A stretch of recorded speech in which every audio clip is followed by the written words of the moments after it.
వినిపిస్తుంది. హలో మేఘనా, ఇప్పుడు నీ వల్ల నాకు ఇంట్లో మనశ్శాంతి ఉన్నట్ల. ఇదిగో నీకు ఆల్రెడీ క్లియర్ గా చెప్పి పంపించా మొత్తం. అర్థమైందా?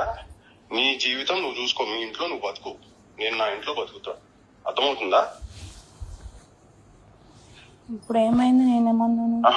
ఇప్పుడు నా ఇంట్లో టార్చర్ పెడుతున్నారు. నువ్వు వచ్చినా నాకు ఇంకా టార్చర్ ఎక్కువ అవుద్ది. మీ ఇంట్లో కామ్గా నువ్వు మూసుకొని బతుకు. నువ్వు ఏం చేసుకుంటావు చేసుకో, నాకు విడాకులొద్దు, ఏమొద్దు. నువ్వు మీ ఇంట్లో బతుకు. నీకు అనేది ఒక ఇల్లు ఉంది, నీకు అమ్మ బాబు ఉన్నారు, అందరూ ఉన్నారు. అక్కడ ఉండు. నా జీవితం నేను చూసుకుంటా. అర్థమైందా? ఇక్కడికి వచ్చినా నీకేం, నేను వెళ్ళిపోతా. ఇప్పుడు నేను ఇంట్లో ఉన్నాను. ఇక్కడికి వస్తే కనుక అసలు ఏమైందని నువ్వు రాకు. నువ్వు నీ ఇంట్లో ఉండు. నువ్వు నీ ఇంట్లో ఉండవమ్మా. ఎవరివి నువ్వు? ఎవరివేంటి? నువ్వు పెళ్లి చేసుకోలేదా? ఊరికే వచ్చానా నేనేమన్నా? ఊరికే వచ్చానా నేనేమన్నా?